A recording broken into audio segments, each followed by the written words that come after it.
Ferrus Manus, literally hand of iron, the Gorgon, was one of the 20 Primarchs created by the Emperor before the Great Crusade. He led the Iron Hands Space Marine Legion. During his time on the world of Medusa, Manus's hands became encased in a hard metallic substance, and he became known for his iron resolve and disdain for weakness. Shortly after his creation, Manus was scattered into the warp, just as his brothers were. He eventually landed and spent his first years on the planet Medusa. He would later return to his pod and take note of the X on its side. As a youth, he ventured into the frigid badlands of the planet and slayed mythical beasts. During one outing, he came across a bizarre subterranean installation. He noted that the chamber he had found was too precise to be a natural formation. Exploring further, he discovered runes and electroconductive stalagmites all around the chamber. His inspections awakened an imprisoned colossal biomechanical worm-like creature known as Asenath, which attacked him and escaped, ignoring his attacks. He followed its path of destruction and swore he would destroy the beast he had unwittingly released. When he reached the surface, he saw other men in the distance, but wouldn't reveal himself to them, instead keeping his recent oath in mind. Over time, Ferrus became a significant legend to the clans of Medusa. The storm giants of the Karashi Pinnacle called him the Cataclysm. Due to his unleashing of the worm, he was also known as the Hunter. Years later, Ferrus walked unscathed and fully formed from the mountains, where he encountered the roaming clans and tribes of Medusa. Ferrus would not join these tribes, as many of his brothers did. Instead, he sought out physical challenges to make himself stronger and more resilient. These tests ended with his battle against the great silver worm, Asenath, he had unleashed years earlier, a metallic beast impervious to harm. Ferrus had to drown it in magma to kill it. The melted flesh of the worm fused to Ferrus's flesh, giving him the true metal hands his legion would take its name from. Ferrus returned to the tribes and lectured them on technology. The clans advanced at a stunning pace and Medusa prospered, but Ferrus took care to leave the interclan rivalry and fighting by never taking sides, as he saw the competition between them as healthy and good. The Emperor eventually came to Medusa, and Ferrus Manus tested himself on him in a cataclysmic battle that is said to have lain waste to entire mountains. Finally, having found someone equal, Ferrus accepted the Emperor as his master and took command of a legion of space marines. Ferrus met his brother Fulgrim early on, and although they would eventually become close companions, he initially was disdainful of the Phoenicians' appreciation for art and culture, seeing it as a waste of time when a galaxy needed to be conquered. Likewise, Fulgrim jokingly referred to Ferrus as the Gorgon, a reference to the mythical Terran creature whose ugliness turned men to stone. The title ultimately stuck. As the Crusade raged on, thousands of planets would fall to the remorseless Iron Hands under Ferrus's leadership. Each weak link in humanity was to be purged if mankind were to grow stronger. Scholars spoke of the wave of piety and faith that spread before the Iron Hands, with many planets suddenly motivated to look into themselves when they heard that the Iron Hands were approaching. During the Great Crusade, the Iron Hands battled the human diasporex alongside the Emperor's children. This was symbolic of the growing bond shared by Ferrus Manus and the Emperor's children Primarch Fulgrim, who had become close friends. However, during the conquest of 1544, also known as the Hive World Caldera, he received visions from the Eldar, alluding to his eventual demise at Fulgrim's hands. Distrustful of the Xenos, Ferrus rejected the prophecy.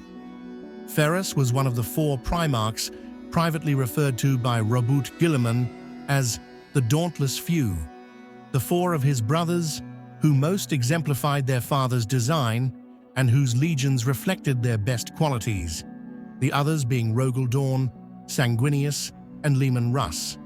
Guilliman believed that Ferrus was unshakable, implacable, and an incredibly valuable asset to have at one's side. Ferrus did not get along with all his brothers, however. During the Astrani campaign, he had a severe dispute with Rogel Dawn over what should become of the Astrani machine empire. Ferrus, alongside his Mechanicum backers, wished for the civilization's destruction as heretics, while Rogel Dawn wanted them assimilated into the larger Imperium. Ultimately, it fell to Horus Lupercal and an honor duel to settle the dispute, with Horus ultimately siding with Dawn and pursuing integration. Once swayed himself to the side of the War Master, Fulgrim approached Ferrus Manus before the heresy and tried to lure him to join Chaos. Ferrus Manus was so enraged at this proposal that he attacked Fulgrim. A short duel took place where Ferrus destroyed Fulgrim's sword Fireblade, the same weapon Ferrus had given to him many years before. Fulgrim escaped after rendering Ferrus unconscious, leaving him alive, but taking with him the massive Thunderhammer Forgebreaker he himself had crafted for his brother. The Iron Hands were one of the loyal legions the Emperor called to Istvan V to quell Horus's rebellion. Given the large distance, Ferrus Manus took the legion's fastest ships and departed only with his veterans. At Istvan V, the traitors carried out the Dropsite Massacre, flanking the loyalists and cutting their legions down. Most of Ferrus's veterans died in this battle when they were caught between the hammer of the Emperor's children and upon the anvil of the 4 support legions of the second wave. Fulgrim personally killed Ferrus during the battle, using the demon weapon he acquired fighting the Lair to strike his head from his shoulders in one fell swoop. Fulgrim quickly became distraught with grief that his closest brother was dead by his own hand, the guilt of fratricide sweeping his psyche and causing him to give up holding back. He was soon thereafter possessed by the demon within the sword. The possessed Fulgrim then delivered Ferrus's head to Horus. When Guilliman heard reports that Ferrus had fallen, along with Vulcan and Corax, he lamented that, of the 3, he would miss Ferrus most of all. Later during the heresy, as Horus fell deeper and deeper into chaos, and his mental state began to deteriorate, he took the skull of Ferrus Manus, mounted it on his throne, and began to increasingly speak to it. During their one-sided conversations, Horus lamented that he only had bloody-handed tyrants, mass murderers, and demons for his generals instead of strategists and men of duty like Ferrus. Meanwhile, a group of extreme Iron Fathers of the Iron Hands, calling themselves the Cult of the Gorgon, attempted to resurrect Ferrus shortly before the Siege of Terra.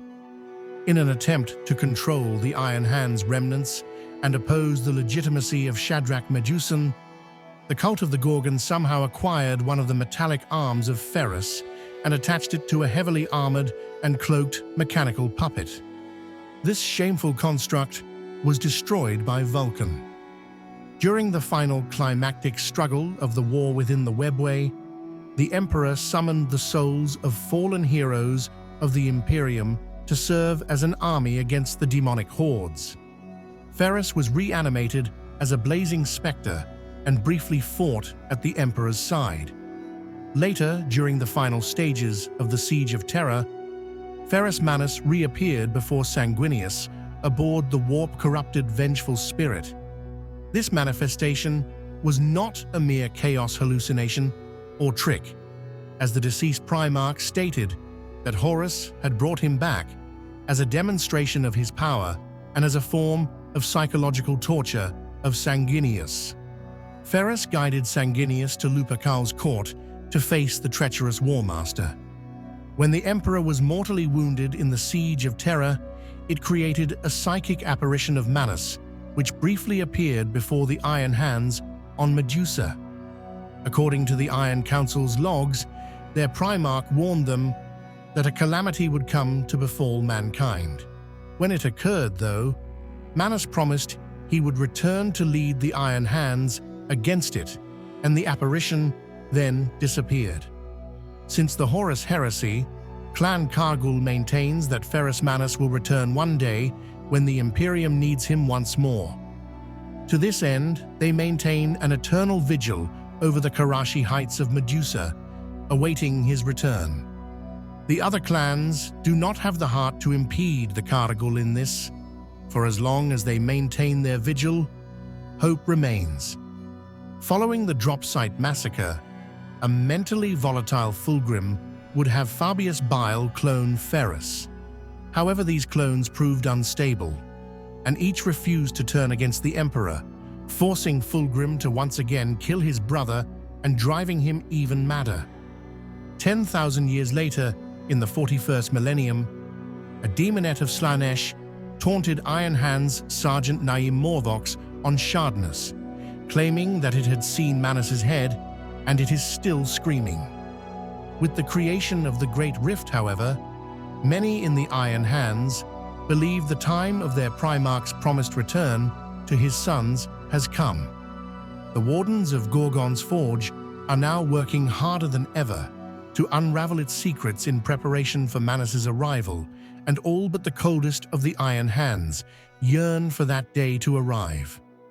Finally, on the world of Draor, Inquisitor Kinnabad, accompanied by a companion known only as Scarborn, uncovered an ancient obelisk detailing a pact made between Guilliman, Dawn, and the shattered Iron Hands Legion. In return for their adherence to the nascent Codex Astartes, the Iron Hands were given the skull of Ferrus Manus. How exactly Guilliman and Dawn retrieved the skull is unknown. Currently, Ferrus's skull is rumored to be at the center of the Eye of Medusa upon an altar watched over by a Hellfather who does not eat, drink, sleep, or blink in his ceaseless watch of the Primarch.